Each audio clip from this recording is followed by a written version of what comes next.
I found many things are very much similarity in Theravada tradition and the Sanskrit tradition. Of course, among this Eightfold Noble Path also, I found very much similarity. There is a little bit differences in the training of wisdom. Among Eightfold Path, of course, we categorized into the three sections: training of morality, training of concentration, and training of the wisdom. The morality and concentration, there is no much more difference, but regarding the wisdom, definitely there is slightly difference. That difference is not the new coined, I think. If you go back to the Buddhist council, Khuddaka Nikaya is the oldest text book in the Tripitaka.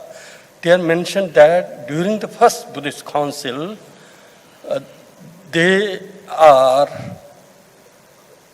how to say, I don't say fail, but they, in first Buddhist council, they are unable to recite the Abhidhamma. Why? Because there is definitely, if they will recite the Abhidhamma course, since Abhidhamma courses belong to the metaphysics, definitely there will be differences will be occurred, and maybe Buddhist council will be failed. Four Noble Truth and Pratitya Samutpat, etc., are they included into the sutta.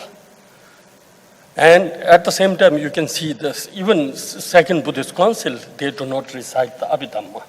So this shows that in the field of pranja or wisdom, definitely there will little bit differences. But I think that difference is natural phenomena.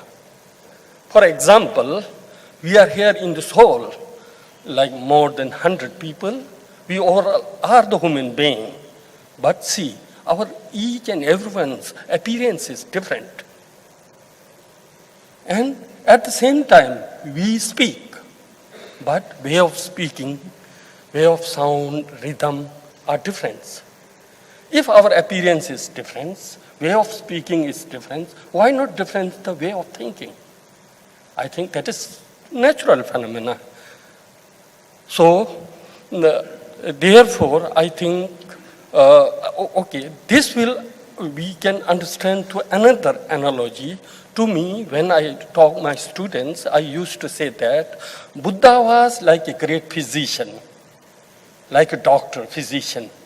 Physician doesn't have any power or any authority to prescribe medicine by its own choice. Physician has to follow the patient. If patient is suffering with a headache, he has to prescribe the antidote of the headache. If someone is suffering with the tuberculosis, he has to prescribe the antidote of the TB.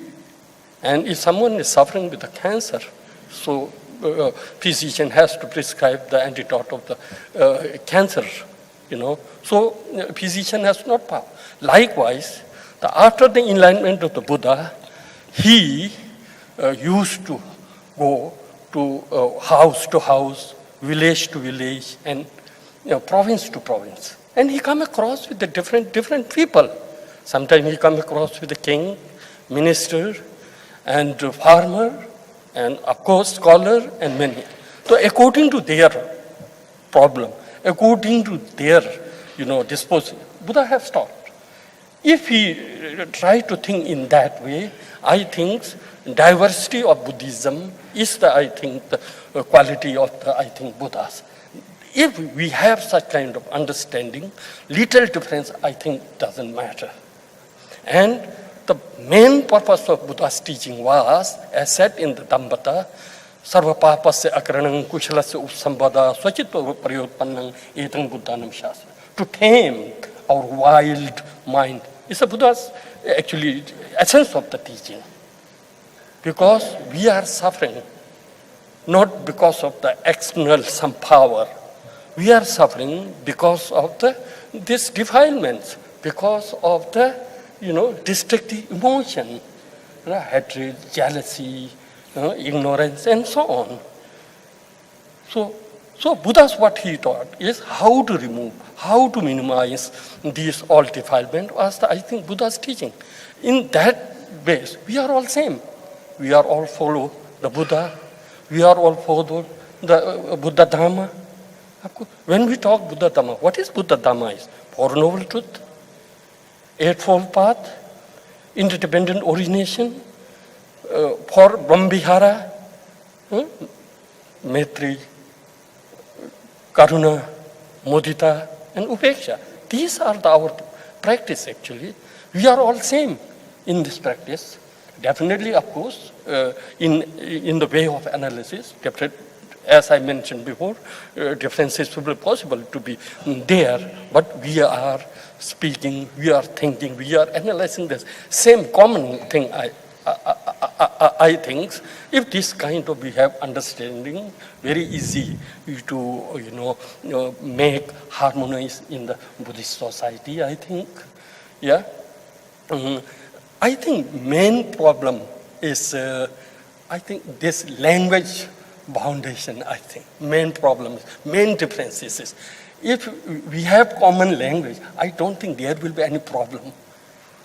We can share each our, views fully, openly, We are striking because of the language boundary. We think that, Theravada and Mahayana are very much different kind of. Because of not knowing, lack of knowledge, because we are facing, I think, apart from that, there is no much more differences. Another thing is, again, I would like to emphasize that Buddha's teaching is like, I gave my student analogy of the, if we have to grow sensitive plants, like if we have to grow a mango tree, small mango plants is very sensitive. It needs the fencing to protect the animals and many other, obstructions. So we need to fence. So our external, these activities and way of wearing clothes, performing rituals, dogmas, these are like fencing. Actually, these are not the real Buddhist practice. Of course, that need. Because without having fencing, we cannot protect that sensitive plants we need. But main purpose of that fencing is to survive that actually plants. Likewise, what is main practices? Practices, as I mentioned, how to remove, how to minimize our defilement. That is the actually essence of the Buddhism.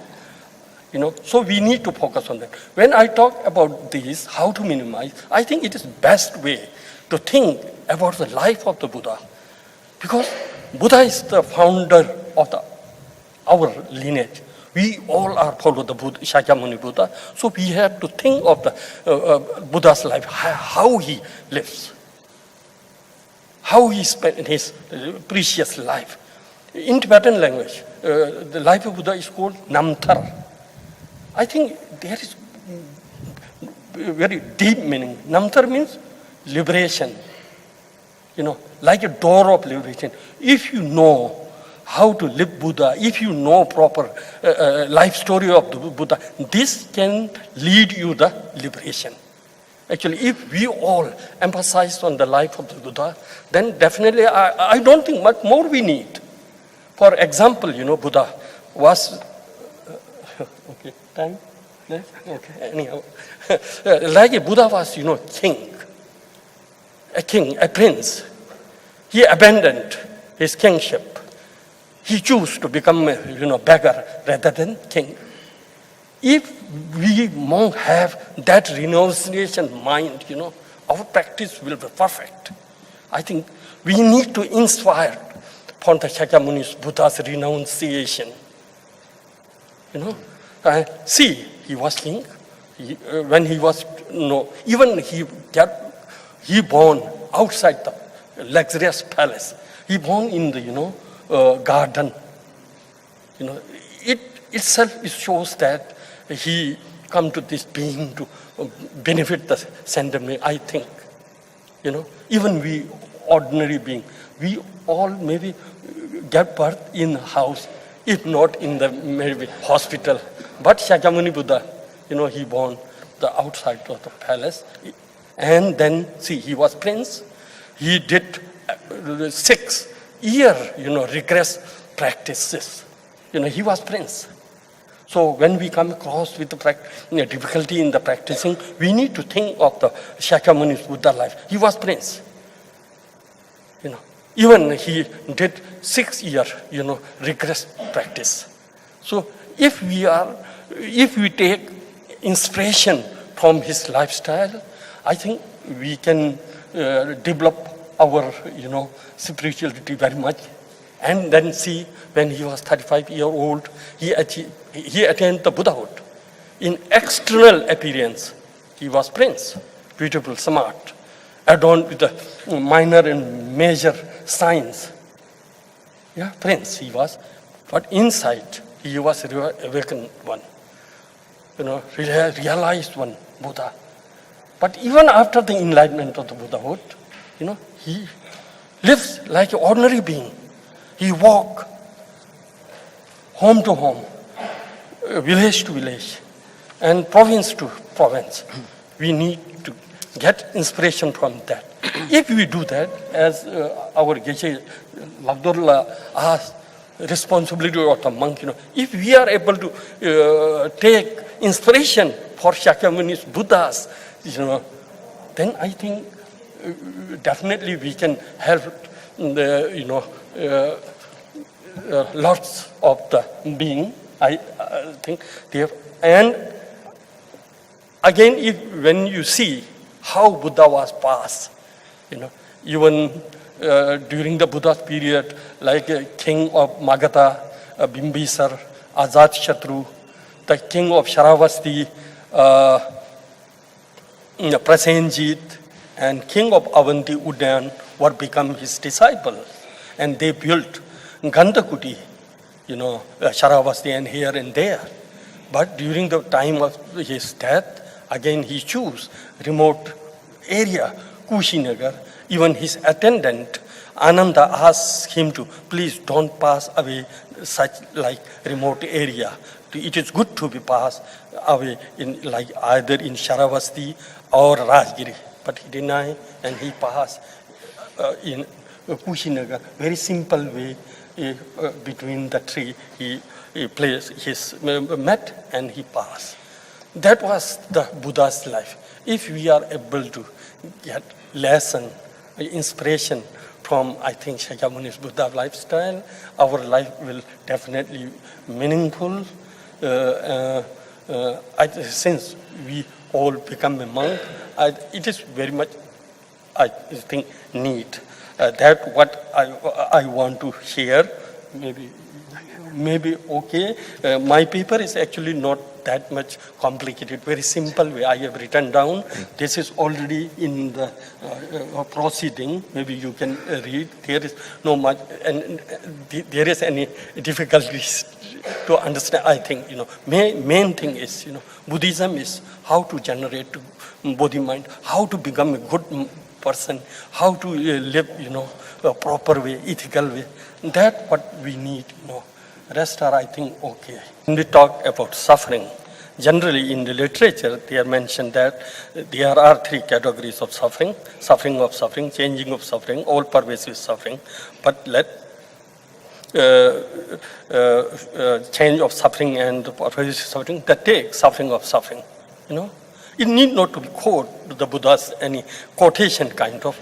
Just you look yourself day by day. If you can't get a meal for 3 days, look whether this world is joy or suffering or what. If you can't get water for 2 days, then you can understand whether this world is suffering or not.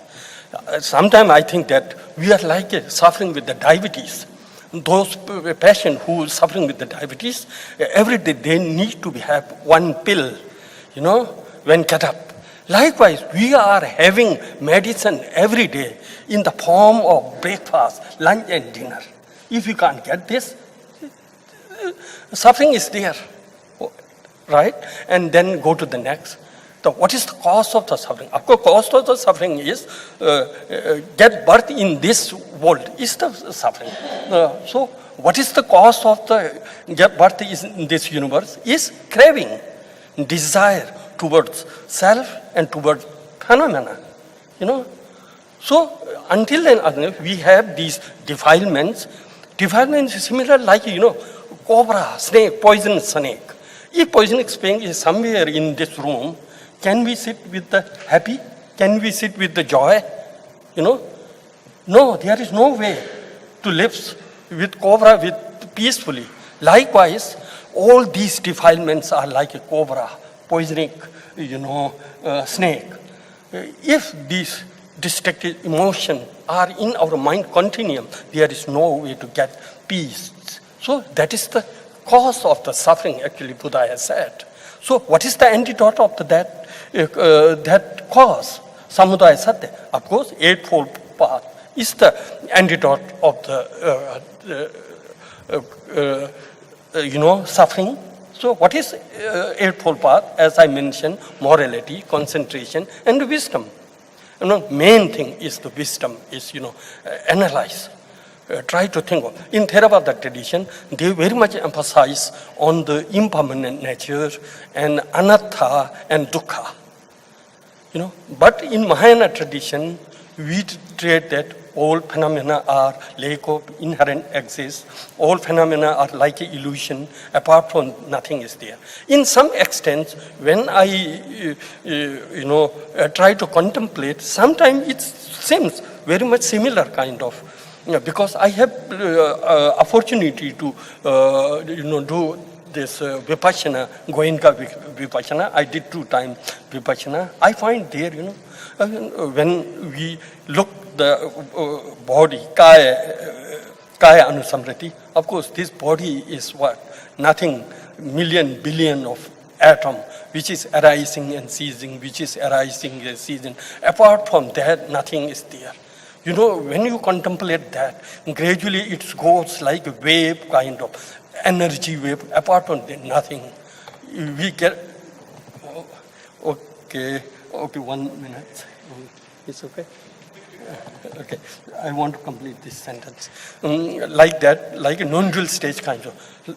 Even, if this body is changing each and every moment, then what is present? Past is gone. Future yet to come. What is present?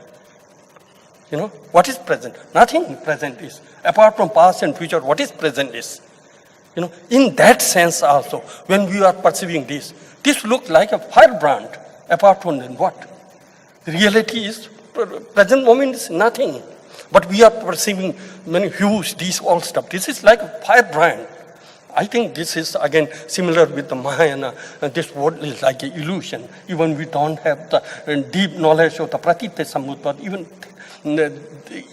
we have understanding of the subtlest nature of the impermanent. I think that is enough. That is the path. With this contemplation, we can able to detach from this universe, and then we get cessation in Theravada tradition. But according to Mahayana tradition, we think that, of course, mind has no beginning. The defilements are not the nature of the mind.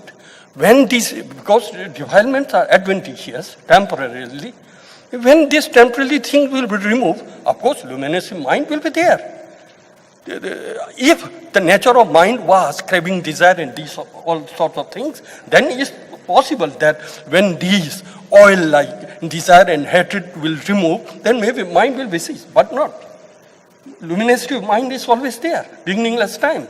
So, when you remove these all destructive emotion through the compassion, with the power of compassion, you can get birth in this universe. I think that is possibility. We need to think, contemplate on that also, why mind is ceasing, when craving is ceasing. So what is the relation between defilement and mind? Why defilement destroying this existence of mind? This what we need to think of. If we are able to, think that point, maybe again, then like a bodhisattva view, till this space will remain, being will remain, till being will, I will born in the cyclic existence in order to benefit the being. This will come by its own, I think. Thank you. Thank you very much. Professor Wangchuk Dorjee.